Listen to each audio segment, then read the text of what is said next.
I never imagined that restoring a vintage Rolls-Royce Silver Cloud would turn my quiet suburban life into a battlefield of petty power plays and sweet, satisfying justice. But that's exactly what happened when my HOA's resident tyrant, whom I'll call Karen for reasons that'll become obvious, decided to cross the line and try to steal it right out from under me, only to face a reckoning she never saw coming. It all started about a year ago when I stumbled upon this gem of a car at a local auction. I'm a mechanic by trade, the kind who tinkers with classics in my spare time. And this 1960s Silver Cloud was a wreck. Rusted body, engine seized up, interior torn to shreds. But I saw potential in its elegant lines and that iconic grille that screamed old-world luxury. I outbid a couple of flippers and hauled it home on a flatbed, parking it in my driveway right next to the shared fence with my neighbor, Tom, a laid-back retiree who didn't mind at all. In fact, Tom was thrilled. He'd peek over the fence during my weekend sessions, offering cold beers and stories about his own hot rod days. Our neighborhood was one of those cookie-cutter HOA communities where the rules were supposed to keep things uniform and upscale, but I'd check the covenants. No restrictions on vehicle restoration, as long as it wasn't a commercial operation, and mine was purely a hobby. Little did I know, Karen, the HOA president with a clipboard perpetually in hand and a glare that could curdle milk, had other ideas. She lived a few houses down, in a McMansion overflowing with tacky lawn ornaments that somehow never violated her own rules, and she ruled the board like a mini-dictator, fining people for grass blades over 2 inches or holiday lights up a day too long.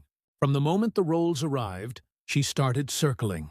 I'd be out there sanding rust off the fenders, the metallic tang of primer in the air, when I'd spot her white SUV slowing down, her sunglasses perched like a hawk scouting prey. The first warning came via certified mail, a crisp envelope demanding I remove the unsightly junk vehicle within 48 hours or face a $100 daily fine. I laughed it off at first. Tom and I shared a chuckle over it while I polished the chrome bumpers under the warm afternoon sun. But then the fines started piling up. 200, 300, each one accompanied by grainy photos she'd snapped from the street, her shadow visible in the frame like some amateur spy. I appealed to the board, showing them the HOA bylaws I'd printed out and highlighted, pointing out that my project was temporary and not in violation. But Karen dominated the meetings, her voice shrill as she ranted about property values plummeting and turning our community into a junkyard. The other board members, a mix of spineless yes-men and busy parents who didn't want the hassle, sided with her every time. It stung, not just the money, though draining my savings for parts was bad enough, but the principle of it. This woman wielding her volunteer position like a weapon against anyone who dared to have a passion project. Still, I pressed on, determined not to let her win. Weekends blurred into grease-stained marathons. I'd stripped the engine block, the rhythmic clank of wrenches echoing as I replaced pistons and valves, the satisfying purr when it finally turned over for the first brilliant time.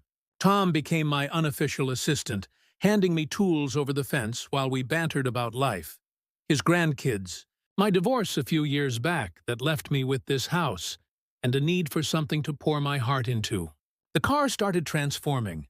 Faded paint gave way to a deep midnight blue I'd mixed myself, the leather seats reupholstered in supple tan hides that smelled like new beginnings. Neighbors began to notice in a good way. Kids on bikes would stop and gawk. A few folks even complimented it during evening walks, saying it added character to the block. But Karen? Her patrols intensified. She'd park across the street, pretending to chat on her phone while filming me, or knock on doors rallying concerned residents to sign petitions against my eyesore. One evening, as the sun dipped low and painted the sky in oranges, she marched up my driveway uninvited, her heels clicking like accusations. "This has gone on long enough," she barked, waving another fine notice. That heap is depreciating everyone's homes. Remove it, or we'll lien your property. I wiped sweat from my brow, tools in hand, and calmly explained, again, that I was within rights, showing her the email from the county confirming no zoning issues. She huffed, her perfectly coiffed hair not moving an inch, and stormed off, but not before muttering something about taking matters into her own hands. I should have taken that as a warning. As the restoration neared completion, the Rolls gleamed like a jewel, its V8 humming smoothly during test drives around the block, turning heads and earning thumbs-ups. Tom threw a little barbecue to celebrate. Just us and a couple of other neighbors who'd grown curious, grilling burgers while admiring the finished product, the polished wood dashboard, the whisper-quiet ride that felt like floating on clouds. It was a triumph, a symbol of perseverance against the odds, and I planned to enter it in a local car show, maybe even sell it for a profit to fund my next project. But Karen wasn't done. Rumors started swirling via the neighborhood Facebook group she moderated. Anonymous posts claiming the car was abandoned property, since it sat unused for months, ignoring the obvious. Work I'd done, and suggestions that the HOA could seize it under some obscure clause about communal aesthetics. I dismissed it as bluster, focusing instead on the final touches, like aligning the hood ornament just so under the garage lights. Then, one crisp morning, I woke to the sound of engines revving outside. Peeking through the curtains, my heart sank. A tow truck idled in my driveway, hooks ready, and there stood Karen with a smug grin, directing the driver toward my Rolls. "What the hell?" I muttered, throwing on a robe and rushing out, the dew-soaked grass cold under my feet. She turned, clipboard in hand, and declared, "This vehicle is now HOA property. It's been deemed abandoned, and as president, I'm authorizing its removal for auction to cover your outstanding fines." The driver hesitated, glancing at me, but Karen waved a forged-looking document, insisting it was all legal. My blood boiled. This wasn't just a violation. It was theft, plain and simple. Her audacity peaking as she reached for the door handle, claiming she needed to inspect it first.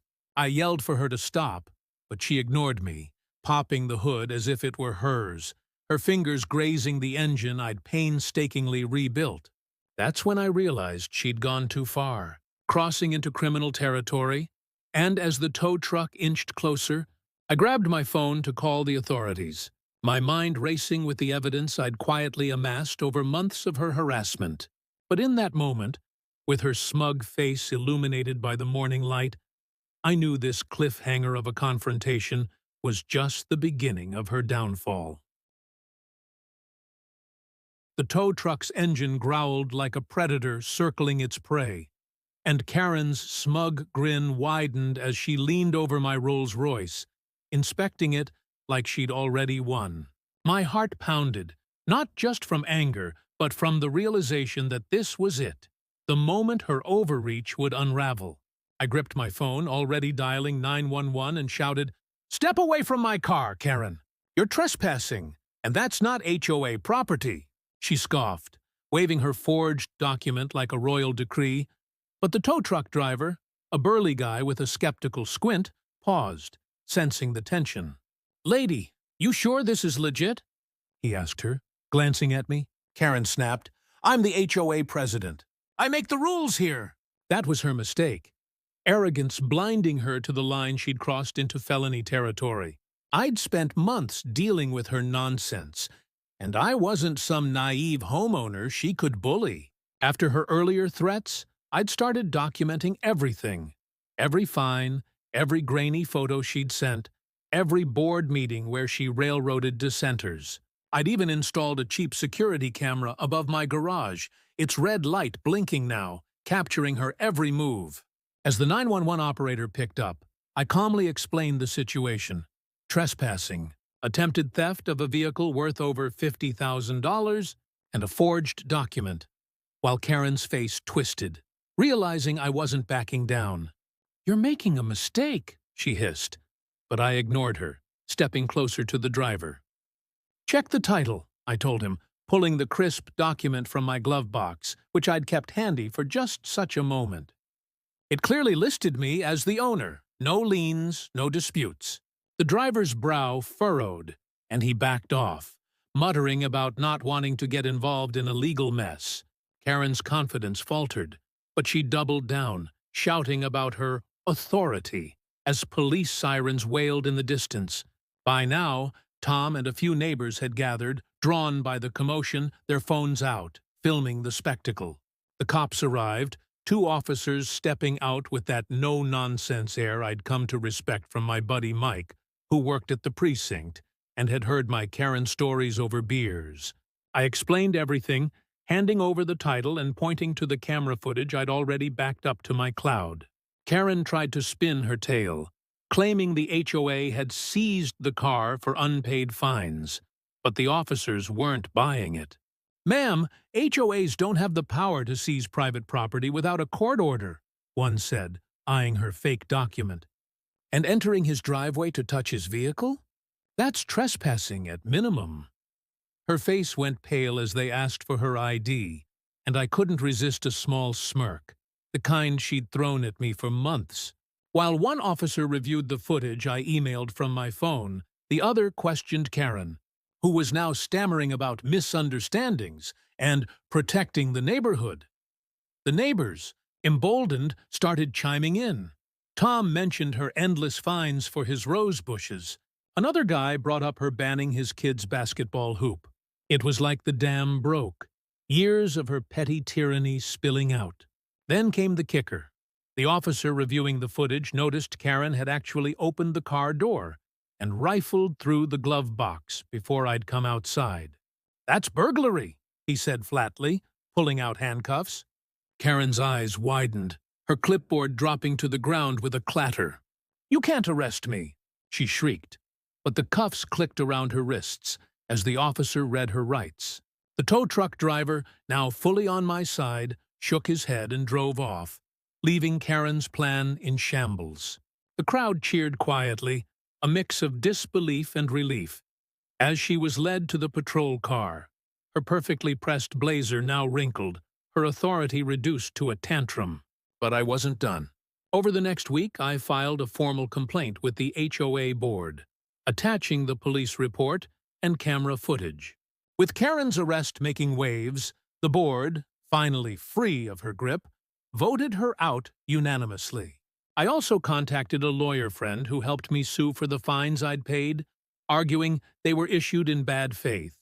The case was a slam dunk. The HOA settled, refunding me $2,500 and covering my legal fees. The Rolls-Royce, now fully restored and gleaming under the car show lights, won second place at the Regional Classic Car Expo, and I got an offer for $75,000 from a collector, more than enough to fund my next project, a '67 Mustang I'd been eyeing. Karen, meanwhile, faced charges for trespassing and attempted theft, with a side of community service that had her picking up trash along our pristine streets, her former kingdom. Neighbors started talking openly, sharing their own Karen stories, and the neighborhood felt lighter, like we'd all reclaimed something she'd stolen. I'd drive the Rolls one last time through the subdivision, its engine purring like a contented cat, Tom waving from his porch, and I'd feel the weight of months lift off my shoulders. Justice wasn't just the arrest, it was knowing she'd never hold that clipboard over us again. What would you have done? Share your own HOA stories in the comments below.